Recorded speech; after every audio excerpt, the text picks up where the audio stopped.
ஓம் சாந்தி 7/8/2025. இனிமையான குழந்தைகளே, அழியாத ஞான ரத்தினங்களை தாரணை செய்து இப்பொழுது நீங்கள் ஏழையிலிருந்து செல்வந்தர் ஆக வேண்டும். ஆத்மாவாகிய நீங்கள் ரூப் வசந்த் ஞான யோகம் உடையவர் ஆவீர்கள். கேள்வி: எந்த ஒரு சுபபாவனை வைத்து புருஷார்த்தத்தில் எப்பொழுதும் ஈடுபட்டு இருக்க வேண்டும்? பதில்: ஆத்மாக்களாகிய நாம் சத்தோ பிரதானமாக இருந்தோம். நாமேதான் தந்தையிடமிருந்து சக்தியின் ஆஸ்தி எடுத்திருந்தோம். இப்பொழுது மீண்டும் எடுத்துக்கொண்டிருக்கிறோம் என்ற இதே சுபபாவனையை எப்போதும் வைக்க வேண்டும். இதே சுபபாவனையுடன் புருஷார்த்தம் செய்து சத்தோ பிரதானமாக ஆக வேண்டும். எல்லோரும் சத்தோ பிரதானமாக ஆகிவிடுவார்களா என்ன என்று அது போல யோசிக்க கூடாது. நினைவு யாத்திரையில் இருப்பதற்கான புருஷார்த்தம் செய்து கொண்டே இருக்க வேண்டும். சேவை மூலம் சக்தி பெற வேண்டும். பாடல்: இந்த பாவங்களின் உலகத்திலிருந்து. ஓம் சாந்தி. இது படிப்பாகும். ஒவ்வொரு விஷயத்தையும் புரிந்து கொள்ள வேண்டும். மற்ற சத்சங்கங்கள் ஆகியவை எல்லாமே பக்தியினுடையதாகும். பக்தி செய்து செய்து ஏழையாகிவிட்டுள்ளார்கள். அந்த ஏழைகள் பிச்சைக்காரர்கள் வேறு விதமானவர்கள். நீங்கள் வேறு விதமான ஏழைகள் ஆவீர்கள். நீங்கள் செல்வந்தர்களாக இருந்தீர்கள், இப்பொழுது ஏழையாக ஆகிவிட்டுள்ளீர்கள். நாம் செல்வந்தர்களாக இருந்தோம் என்பது யாருக்குமே தெரியாது. நாம் உலகத்திற்கு அதிபதியாக செல்வந்தர்களாக இருந்தோம் என்பதை பிராமணர்களாகிய நீங்கள் அறிந்துள்ளீர்கள். செல்வந்தராக இருந்து ஏழையாக ஆகியுள்ளீர்கள். இப்பொழுது இது படிப்பாகும். இதை நல்ல முறையில் படிக்க வேண்டும், தாரணை செய்ய வேண்டும் மற்றும் தாரணை செய்விப்பதற்கான முயற்சி செய்ய வேண்டும்.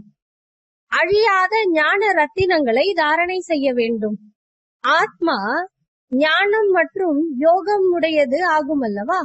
ஆத்மாதான் தாரணை செய்கிறது. சரீரமோ அழியக்கூடியதாகும். வேலைக்குதவாத பொருட்கள் எரிக்கப்படுகிறது. சரீரம் கூட பயன்படாததாக ஆகிவிட்டால் அதை நெருப்பில் எரிக்கிறார்கள். ஆத்மாவை எரிப்பதில்லை. நாம் ஆத்மாக்கள். ராவண ராஜ்யம் வந்தவுடன் மனிதர்கள் தேக அபிமானத்தில் வந்துவிட்டுள்ளார்கள். நான் ஷரீரம் என்பது உறுதியாக ஆகிவிடுகின்றது. ஆத்மாவோ அழியாதது. அமரநாத் தந்தை வந்து ஆத்மாக்களை அமரராக ஆக்குகிறார். அங்கோ தங்களுடைய நேரத்தில் தங்களுடைய சுய விருப்பப்படி ஒரு ஷரீரத்தை விட்டு மற்றொன்றை எடுப்பார்கள். ஏனெனில் ஆத்மா எஜமானனாகும். எப்பொழுது வேண்டுமோ ஷரீரத்தை விடுவார்கள். அங்கு ஷரீரத்தின் ஆயுள் நீண்டதாக இருக்கும். பாம்பின் உதாரணமும் உள்ளது. இது உங்களுடைய அநேக பிறவிகளின் கடைசி ஜென்மத்தின் பழைய ஆடையாகும் என்பதை இப்பொழுது நீங்கள் அறிந்துள்ளீர்கள். 84 பிறவிகள் முழுமையாக எடுத்துள்ளீர்கள். ஒரு சிலருக்கு 60-70 பிறவிகள் கூட இருக்கும். ஒரு சிலருக்கு 50 இருக்கும். திரேதாவில் அவசியம் ஆயுள் கொஞ்ச நஞ்சம் குறைந்து விடுகிறது. சத்யுகத்தில் முழு ஆயுள் இருக்கும். இப்பொழுது நாம் முதலில் சத்யுகத்தில் வர வேண்டும் என்பதற்காக புருஷார்த்தம் செய்ய வேண்டும். அங்கு வலிமை இருக்கும். எனவே அகால மரணம் என்பது ஏற்படுவது இல்லை. சக்தி குறைந்து விடும் பொழுது ஆயுள் கூட குறைந்து விடுகிறது. இப்பொழுது எப்படி தந்தை சர்வ சக்திவான் ஆவாரோ, உங்களுடைய ஆத்மாவை கூட சர்வ சக்திவானாக ஆக்குகிறார். ஒன்று தூய்மையாக ஆக வேண்டும், அடுத்து நினைவில் இருக்க வேண்டும். அப்பொழுது சக்தி கிடைக்கிறது. தந்தையிடமிருந்து சக்தியின் ஆஸ்தி பெறுகிறீர்கள். பாவ ஆத்மாவோ சக்தி எடுக்க முடியாது. புண்ணிய ஆத்மாவாக ஆகும் பொழுது சக்தி கிடைக்கிறது. நமது ஆத்மா சத்தோ பிரதானமாக இருந்தது என்பதை சிந்தனை செய்யுங்கள். எப்பொழுதும் சுப பாவனை இருக்க வேண்டும். அப்படியின்றி எல்லோரும் சத்தோ பிரதானமாக இருப்பார்களா என்ன? ஒரு சிலரோ சத்தோவாக கூட இருக்கக்கூடும் அல்லவா? அப்படி அல்ல. நாம் முதலில் சத்தோ பிரதானமாக இருந்தோம் என்று தங்களை உணர்ந்திருக்க வேண்டும். நிச்சயத்தினால்தான் சத்தோ பிரதானமாக ஆவீர்கள். அப்படியின்றி நாங்கள் எப்படி சத்தோ பிரதானமாக ஆக முடியும் என்பதல்ல. பிறகு நழுவி விடுவார்கள். நினைவு யாத்திரையில் இருப்பதில்லை. கூடுமான வரையும் புருஷார்த்தம் செய்ய வேண்டும். தன்னை ஆத்மா என்று உணர்ந்து சத்தோ பிரதானமாக ஆக வேண்டும். இச்சமயம் எல்லா மனிதர்களும் தமோ பிரதானமாக உள்ளார்கள். உங்களுடைய ஆத்மா கூட தமோ பிரதானமாக உள்ளது. ஆத்மா இப்பொழுது தந்தையின் நினைவின் மூலம் சத்தோ பிரதானமாக ஆக வேண்டும். கூடவே சேவையும் செய்தீர்கள் என்றால் பலன் கிடைக்கும். உதாரணமாக, யாராவது சென்டர் திறக்கிறார்கள் என்றால் அநேகருடைய ஆசீர்வாதங்கள் அவர்களுடைய தலை மீது வரும். மனிதர்கள் யார் வந்தாலும் ஓய்வெடுக்கட்டும் என்பதற்காக சத்திரங்கள் கட்டுகிறார்கள். ஆத்மா குஷி அடையும் அல்லவா?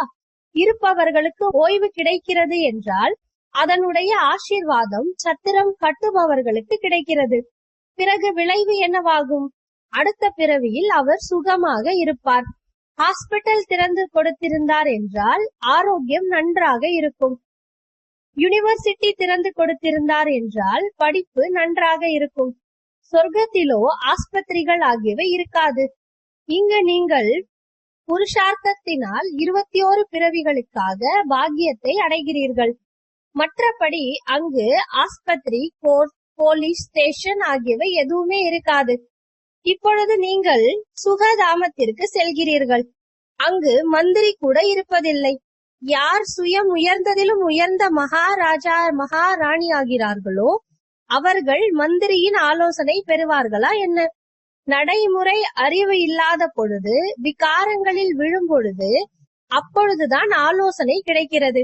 ராவண ராஜ்யத்தில் முற்றிலுமே அறிவற்றவர்களாக, அல்ப புத்தி உடையவர்களாக ஆகிவிடுகிறார்கள். எனவே விநாசத்திற்கான வழி தேடிக்கொண்டே இருக்கிறார்கள். நாங்கள் உலகத்தை மிக உயர்ந்ததாக ஆக்குகிறோம் என்று நினைத்துக் கொள்கிறார்கள். ஆனால் இது இன்னுமே கீழே விழுந்து கொண்டே செல்கிறார்கள். இப்பொழுது விநாசம் எதிரிலேயே உள்ளது. நாம் வீடு செல்ல வேண்டும் என்பதை குழந்தைகளாகிய நீங்கள் அறிந்துள்ளீர்கள். நாம் பாரதத்திற்கு சேவை செய்து தெய்வீக ராஜ்யத்தை ஸ்தாபனை செய்கிறோம். பிறகு நாம் ஆட்சி புரிவோம். தந்தையை பின்பற்றுங்கள் என்று பாடவும் படுகிறது. Father so son, son so father. தந்தை குழந்தைகளை வெளிப்படுத்துகிறார், குழந்தைகள் தந்தையை வெளிப்படுத்துகிறார்கள். இச்சமயம் சிவபாபா பிரம்மாவின் உடலில் வந்து கற்பிக்கிறார் என்பதை குழந்தைகள் அறிந்துள்ளார்கள்.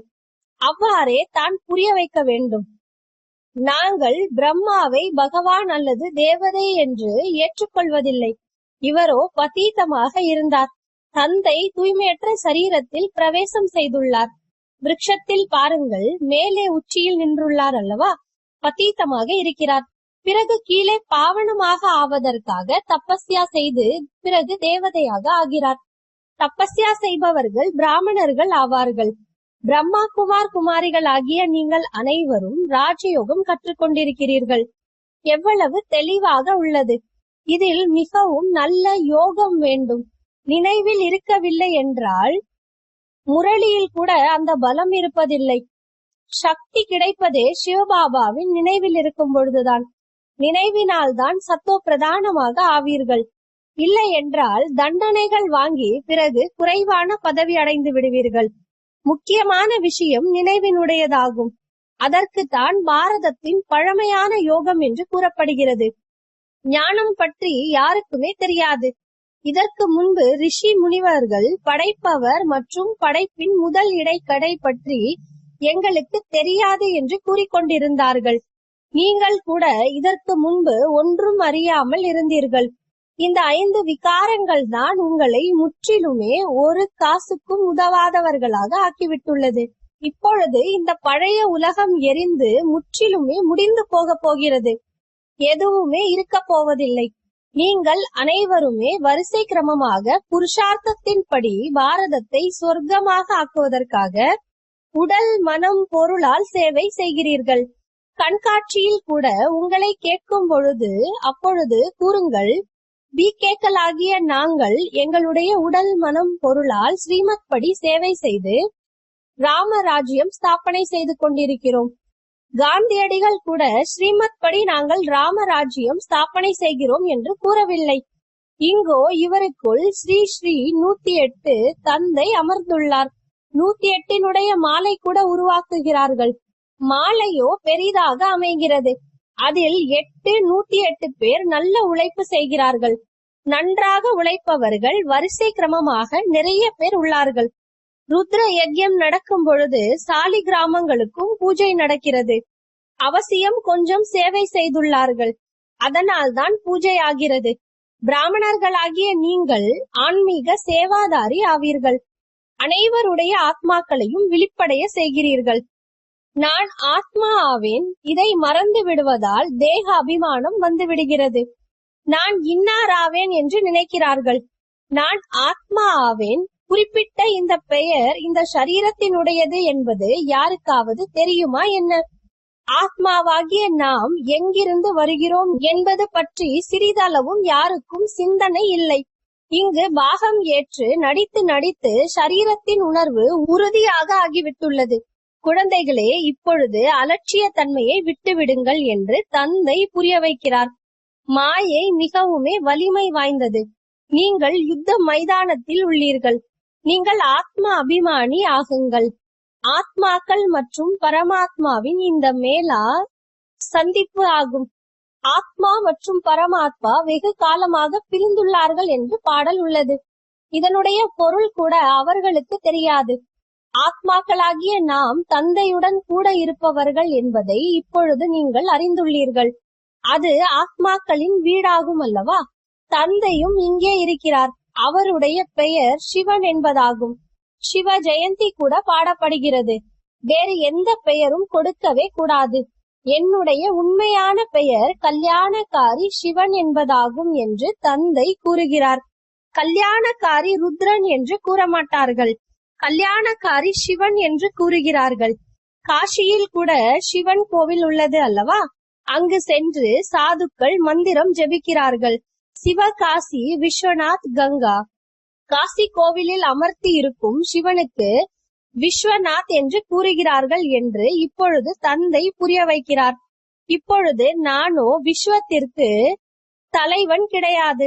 விஸ்வத்திற்கு நாதன் நீங்கள் ஆகிறீர்கள். நான் ஆவதே இல்லை. பிரம்ம தத்துவத்தின் தலைவன் கூட நீங்கள் ஆகிறீர்கள். அது உங்களுடைய வீடாகும். அது ராஜதானியாகும். என்னுடைய வீடோ ஒரே ஒரு பிரம்ம தத்துவமாகும். நான் சொர்க்கத்தில் வருவதில்லை. நான் நாதனும் ஆவதில்லை, அதாவது தலைவனும் ஆவதில்லை. சிவபாபா என்று என்னை அழைக்கிறீர்கள். என்னுடைய பார்த்தே பதீதர்களை பாவனமாக ஆக்குவதுதான். சீக்கியர்கள் கூட அசுத்தமான துணிகளை துவைப்பவர் என்று பாடுகிறார்கள். அஜோனி என்றால் பிறப்பு இறப்பு அற்றவர். நானோ 84 பிறவிகள் எடுப்பதில்லை. நான் இவருக்குள் பிரவேசம் செய்கிறேன். மனிதர்கள் 84 பிறவிகள் எடுக்கிறார்கள். பாபா என்னுடன் கூட அமர்ந்துள்ளார் என்பதை இவருடைய ஆத்மா அறிந்துள்ளது. இருந்தாலும் அடிக்கடி நினைவு மறந்து விடுகிறது. எனக்கு நிறைய உழைக்க வேண்டியுள்ளது என்று இந்த தாதாவின் ஆத்மா கூறுகிறது. என் கூடவே அமர்ந்துள்ளார் என்றாலும் கூட எனது நினைவு நன்றாக இருக்கிறது என்று ஒன்றும் கிடையாது. ஒன்றாகவே இருக்கிறோம். என் பக்கத்தில் இருக்கிறார் என்று அறிந்திருக்கிறேன். இந்த சரீரத்திற்கு அவர் எஜமானன் போல ஆவார். பிறகும் மறந்து விடுகிறேன். பாபாவிற்கு இருப்பதற்காக இந்த சரீரம் என்ற வீட்டை கொடுத்துள்ளேன். மற்றபடி ஒரு மூலையில் நான் அமர்ந்துள்ளேன். பெரிய மனிதர் ஆவார் அல்லவா? சிந்தனை செய்கிறேன். பக்கத்தில் எஜமானன் அமர்ந்துள்ளார். இந்த ரதம் அவருடையதாகும். அவர் இதை பராமரிக்கிறார். எனக்கு சிவபாபா உணவு கூட ஊட்டுகிறார். நான் அவருடைய ரதமாவேன். கொஞ்சமாவது உபச்சாரம் செய்வார். இந்த குஷியில் சாப்பிடுகிறேன். 2-4 நிமிடங்களுக்கு பின்னால் மறந்து விடுகிறேன்.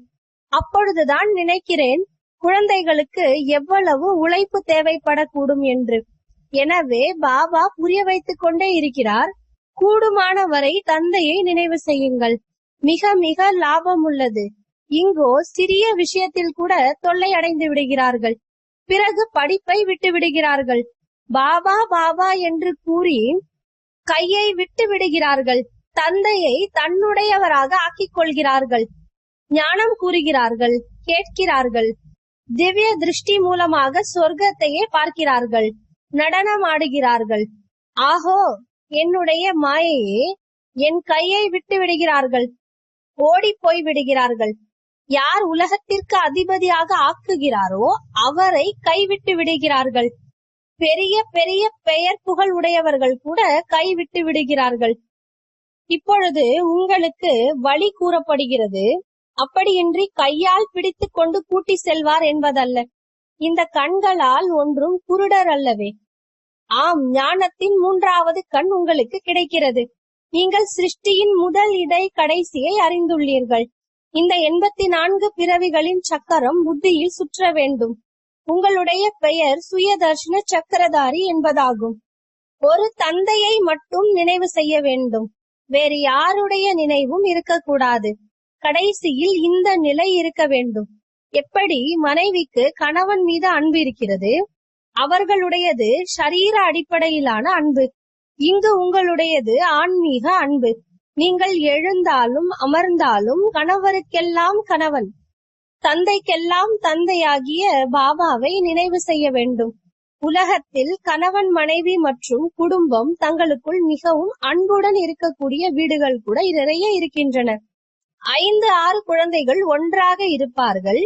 அதிகாலையில் சீக்கிரம் எழுந்து பூஜையில் அமர்வார்கள். எந்த ஒரு சண்டை ஆகியவை வீட்டில் இருக்காது. ஒரே ரசனையுடன் இருப்பார்கள். ஒரு சில இடங்களில் ஒருவர் ராதா சுவாமியின் சிஷ்யராக இருப்பார், இன்னொருவர் தர்மத்தையே ஏற்றுக்கொள்ளாதவராக இருப்பார். சிறிய விஷயங்களில் கோபித்துக் கொள்ள முற்படுவார்கள். எனவே தந்தை கூறுகிறார், இந்த கடைசி பிறவியில் முழுமையான புருஷார்த்தம் செய்ய வேண்டும்.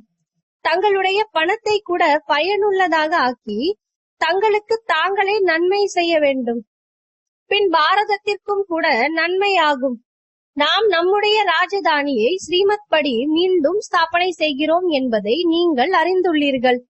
நினைவின் யாத்திரையினால் மற்றும் சிருஷ்டியின் முதல் இடைக்கடையை அறிந்து கொள்வதனாலேயே நீங்கள் சக்கரவர்த்தி ராஜா ஆகிவிடுவீர்கள். பிறகு இறங்குவது ஆரம்பமாகிவிடும். பிறகு கடைசியில் பாபாவிடம் வந்து விடுவீர்கள். ஸ்ரீமத் படி நடப்பதனாலேயே உயர்ந்த பதவி அடைவீர்கள். தந்தை ஒன்றும் தூக்கிலிடுவதில்லை. ஒன்றோ தூய்மையாகுங்கள் என்று கூறுகிறார். மேலும் தந்தையை நினைவு செய்யுங்கள். சத்யுகத்தில் யாருமே பதீதமாக இருப்பதில்லை. தேவி தேவதைகள் கூட மிகவும் குறைவாகவே இருப்பார்கள். பிறகு மெல்ல மெல்ல எண்ணிக்கை அதிகமாகிறது. தேவதைகளினுடையது சிறிய செடியாகும். பிறகு எவ்வளவு வளர்ந்து விடுகிறது. ஆத்மாக்கள் எல்லோரும் வந்து கொண்டே இருப்பார்கள். இது உருவாக்கப்பட்ட நாடகம் ஆகும். நல்லது. இனிமையிலும் இனிமையான, காணாமல் போய் வெகு காலம் கழித்து கண்டெடுக்கப்பட்ட செல்லமான குழந்தைகளுக்கு தாயும் தந்தையும் ஆகிய பாப் தாதாவின் அன்பு நினைவுகள் மற்றும் காலை வணக்கம். ஆன்மீக குழந்தைகளுக்கு ஆன்மீக தந்தையின் நமஸ்காரம். ஆன்மீக தந்தைக்கு ஆன்மீக குழந்தைகளின் அன்பு நினைவுகள் மற்றும் நமஸ்காரம். தாரணைக்கான முக்கிய சாரம்: ஆன்மீக சேவாதாரியாக ஆகி ஆத்மாக்களை விழித்தெழ செய்வதற்கான சேவை செய்ய வேண்டும். உடல், மனம், பொருளால் சேவை செய்து ஸ்ரீமத் படி ராமராஜ்யத்தை ஸ்தாபனை செய்வதற்கு நிமித்தமாக ஆக வேண்டும். சுயதர்ஷன சக்கரதாரியாக ஆகி 84 பிறவிகளின் சக்கரத்தை புத்தியில் சுற்ற வேண்டும். ஒரு தந்தையை மட்டுமே நினைவு செய்ய வேண்டும். வேறு யாருமே நினைவிற்கு வரக்கூடாது. ஒரு பொழுதும் எந்த ஒரு விஷயத்தாலும் வருத்தமடைந்து படிப்பை விட்டுவிடக் கூடாது. வரதானம்: குழுவில் இருந்து கொண்டே லட்சியம் மற்றும் லட்சணத்தை சமமாக ஆக்கக்கூடிய சதா சக்திசாலி ஆத்மா ஆகுங்கள். குழுவில் ஒருவர் மற்றவரை பார்க்கும் பொழுது ஊக்க உற்சாகம் வருகின்றது, சோம்பேறித்தனமும் வருகின்றது. யோசிக்கின்றார்கள், இவர்களே இதை செய்கிறார்கள், நாமும் கூட இதை செய்தால் என்ன ஆகிவிடப் போகிறது. எனவே குழுவில் உயர்ந்ததாக ஆகுவதற்கான சகயோகத்தை எடுங்கள். எந்த ஒரு செயலை செய்வதற்கு முன்பும் இந்த ஒரு விசேஷமான கவனம் அல்லது லட்சியத்தை வையுங்கள். அதாவது, நான் என்னை சம்பன்னமாக்கி உதாரணமாக ஆக்க வேண்டும். நான் செய்து பிறரை செய்விக்க வேண்டும். பிறகு மீண்டும் மீண்டும் இந்த லட்சியத்தை வெளிக்கொண்டு வாருங்கள். லட்சியம் மற்றும் லட்சணத்தை ஒன்றிணைத்து செல்லுங்கள். அப்பொழுது சக்திசாலியாக ஆகிவிடுவீர்கள். ஸ்லோகன்: கடைசி காலகட்டத்தில் வேகமாக செல்ல வேண்டும் என்றால் சாதாரண மற்றும் வீணான எண்ணங்களில் நேரத்தை வீணாக்காதீர்கள். அவ்யக்த சமிஞ்ஞை. சகஜ யோகியாக ஆக வேண்டும் என்றால் பரமாத்மா அன்பின் அனுபவி ஆகுங்கள். யார் அன்பானவர்களோ அவர்களை நாம் நினைவு செய்வதில்லை. அவர்களின் நினைவு நமக்கு தானாகவே வருகின்றது. அதற்கு அந்த அன்பானது உள்ளத்தின் அன்பாக இருக்க வேண்டும். உண்மையான சுயநலமற்ற அன்பாக இருக்க வேண்டும். எப்பொழுது என்னுடைய பாபா, அன்பான பாபா என்று சொல்கிறீர்களோ அப்பொழுது அந்த அன்புக்குரியவரை மறக்க முடியாது. மேலும் சுயநலமற்ற அன்பு பாபாவை தவிர வேறு எந்த ஆத்மாவிடம் இருந்தும் கிடைக்க முடியாது. எனவே ஒரு பொழுதும் ஏதேனும் ஒரு நோக்கத்திற்காக நினைவு செய்யாதீர்கள். சுயநலமற்ற அன்பில் மூழ்கி இருங்கள். ஓம் சாந்தி.